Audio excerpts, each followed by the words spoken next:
Mais intensa é a fé, mais profunda se torna a razão.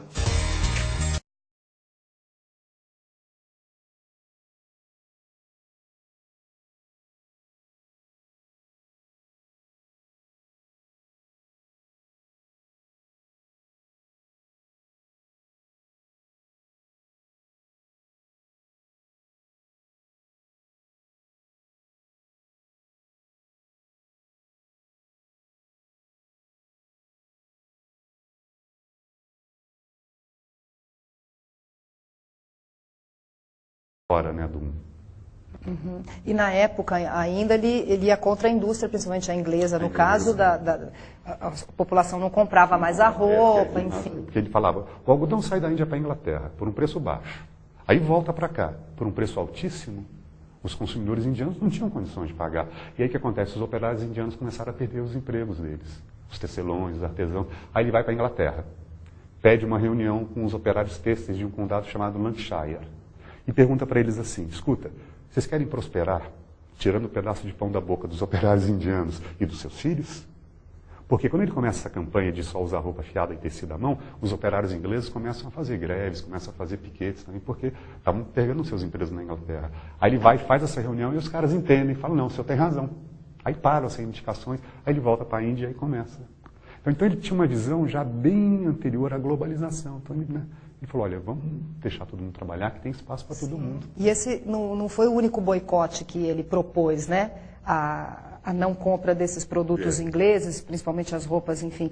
Mas também o boicote ao não pagamento de impostos abusivos também, exatamente, né? Exatamente, é porque ele via que esses impostos se financiavam a opressão do povo indiano. A taxa, né, do sal, né? Sim, aquela marcha impressionante. Porque ele viu assim, porque os ingleses cobravam para os ingleses um preço do sal. E para os indianos eles adicionavam um imposto. E aí ele falava assim, mas como que para vocês cobram um preço, para nós aumenta o preço? E aí os ingleses determinaram uma lei que só eles poderiam produzir e comercializar o sal. Então os indianos, e para eles naquela época, o sal era fundamental para a conservação dos alimentos, porque não tinha geladeira. Então eles tinham que conservar os alimentos no sal. Ele tinha que pagar muito caro, então ele faz aquela marcha maravilhosa, né, que você conhece, e aí o povo para de... A gente tem ideia de quantos milhares de pessoas seguiram? Olha, parece que no dia, quando eles chegaram em Dundee, na cidade, tinham 12 mil pessoas seguindo ele.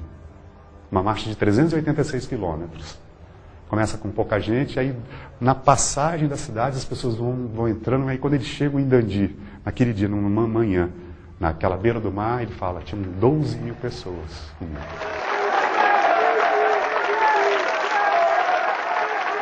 Ele foi uma pessoa histórica, realmente, né? E como você já disse, influenciou muita gente, né? Que fazem a história dele para frente. Exatamente. O Martin Luther King foi um dos influenciados por ele. Mandela também foi influenciado muito por ele. O Dalai Lama. Dalai Lama que recebeu o prêmio Nobel em nome dele também, O nome dele né? também, né? Foi tão bonito, né? De uma certa maneira, ele pegou a desobediência civil, sai do Tibete e funda o Estado Livre do Tibete na Índia, né? Desobediência civil, essa que a gente vem falando aqui, né? Do tempo. boicote que ele promovia aos produtos, enfim. É como o próprio termo revela, né? A desobediência da massa, a desobediência civil, né? Não pagar os impostos que são abusivos, enfim. Ele foi um defensor dos direitos das minorias, né? E quem influenciou muito grande nesse sentido da desobediência civil foi um americano chamado Thoreau, que escreveu o Walden, ou A Vida na Floresta. Esse americano sai da cidade, vai para o meio do mato nos Estados Unidos e percebe que os impostos que o povo americano pagava financiava a guerra de secessão. Então ele propõe um boicote a esse imposto para acabar com a guerra de secessão. E o Gandhi conheceu esse homem e aí começou todo um trabalho. E foi na prisão, acho que ele leu esse livro dele, não foi? Foi na prisão. Uma das prisões. Uma das prisões dele. É. E uma outra pessoa também que influenciou demais o Gandhi, e aí eles trocavam muita correspondência, o Tolstói, que escreve Guerra e Paz, e o Gandhi lê esse livro e fala, tá tudo aqui. Tá tudo aqui. Aí se torna até amigo do Tolstói, trocam cartas, enfim. Então, imagina que correspondência. Nossa, que coisa linda que tivesse. Na peça você coloca essas correspondências? Não, na peça não tem essas correspondências, não tem. Que linha que seguiu a linha do espetáculo? Uma linha mais espiritual, uma linha mais biográfica? Como é que vocês costuraram isso? Começou como se o Gandhi fosse chamado pela humanidade para vir falar sobre a ética e a verdade. Então, o Miguel Filhage, que foi a pessoa que teve a concepção do texto, pegou alguns pensamentos do Gandhi, começa a falar sobre umas reflexões do Gandhi e, junto, dá os exemplos que o Gandhi fazia na vida em relação àqueles pensamentos. Então, a costura são pelos exemplos de vida do Gandhi para fortalecer as reflexões. Então, tem coisas históricas, tem pensamentos, e 20% a gente adaptou para o mundo de hoje. Eu achava que a gente tinha que, para ter credibilidade, eu teria que buscar uma verdade interior. Então, esse trabalho do Stanislavski, essa linha stanislavskiana, me ajudou muito, porque então pude buscar dentro dos meus mais profundos cofres emocionais, existenciais, alguma coisa que já me dizia sobre verdade, sobre transparência. O meu jejum não é um ato de sacrifício, e sim de purificação. Pois quando você se compromete a jejuar por alguma causa, você se compromete com você mesmo a transcender os desejos do seu ego, seus medos, sua negatividade e deixar prevalecer o espírito do amor. Você hoje jejuaria por alguma causa? Qual era a força do jejum e a força da prisão? Porque cada vez que ele ia preso, ele saía mais forte. Ele falava assim, ó, cumpria a pena total. Não, ele falava assim, é engraçado, quando eu vou para a prisão eu tenho tempo de ler e estudar, então é ótimo que eu fico lá estudando e lendo. E chegou uma hora, Beth, que os ingleses falaram assim, tem que soltar esse homem, porque não vai ter prisão. Ele preso é mais forte do que solto. E depois um monte de indiano fazia a mesma coisa que ele fazia para ir preso. Então não tinha mais espaço físico para prender os indianos. Então os vice-reis tinham que soltar os indianos.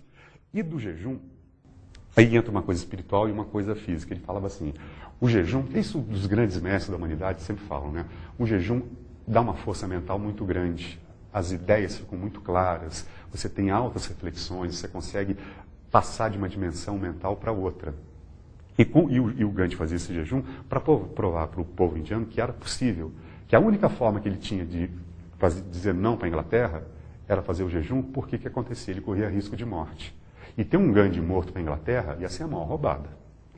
E ele fazendo o jejum, as pessoas ficavam preocupadas com ele e acabavam com as guerras entre muçulmanos e hindus, que teve uma hora que o pau estava cantando lá em Calcutá, ele vai e faz um jejum para poder acabar com essa guerra entre os próprios indianos, né? Então, o jejum dele era esse, para pacificar o povo indiano e também para dizer para a Inglaterra, olha, estou correndo risco de vida, o povo todo está do meu lado.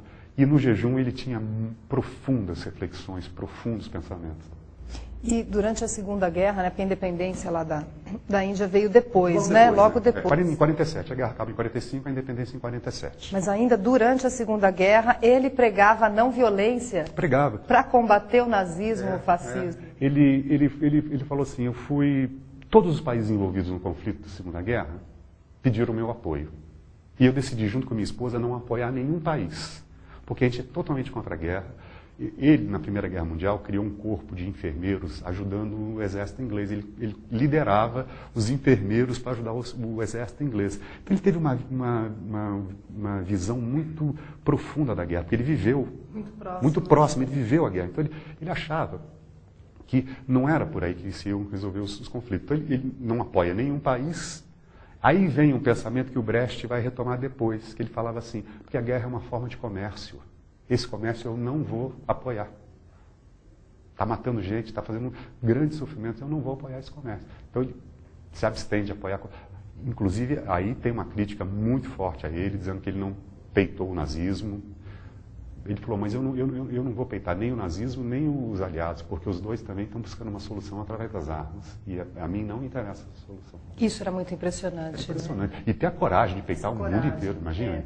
E de você apanhar e oferecer mais uma fileira de gente. Não, aquela cena no filme, né, que os caras ficam batendo, cai um, vem outro, cai um, vem outro.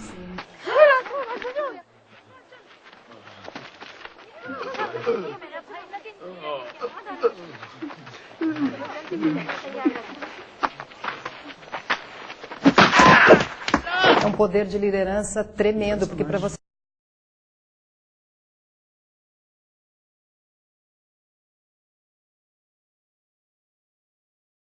reagindo. Sim. E triste também, porque foi também um conterrâneo dele que o matou, né? Foi. Depois, assim, de pouco tempo da da independência? Chegou a um ano? Não, olha, a Inglaterra a independência foi em 15 de agosto de 47. Ele morre em janeiro de 48. Não deu nenhum ano, por causa da confusão entre os hindus e os muçulmanos. Porque os hindus acusavam Gandhi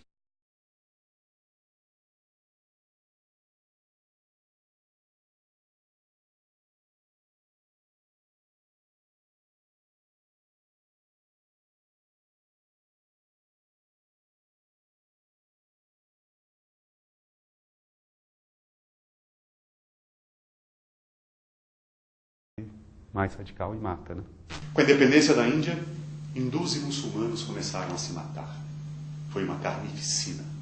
Isso entristecia profundamente o meu coração, mas ao mesmo tempo me dava certeza, me dava a convicção de que somente através de um caminhar pacífico, somente através da desobediência civil, somente através do exercício da não violência é que conseguiríamos resolver este problema, como resolvemos outros problemas, inclusive o da independência da Índia, sem precisarmos dar um tiro sequer.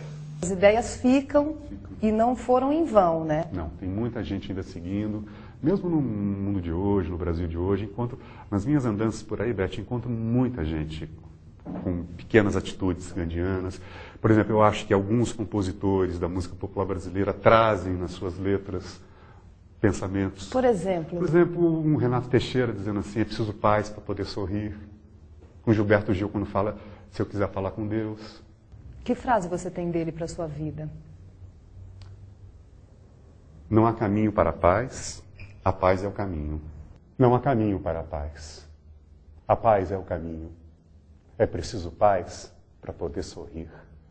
É preciso paz para poder ser livre. É preciso paz para poder sonhar. É preciso paz para poder cuidar. É preciso paz para poder ser livre. A paz sem voz não é paz, é medo. E o medo é a ausência da fé.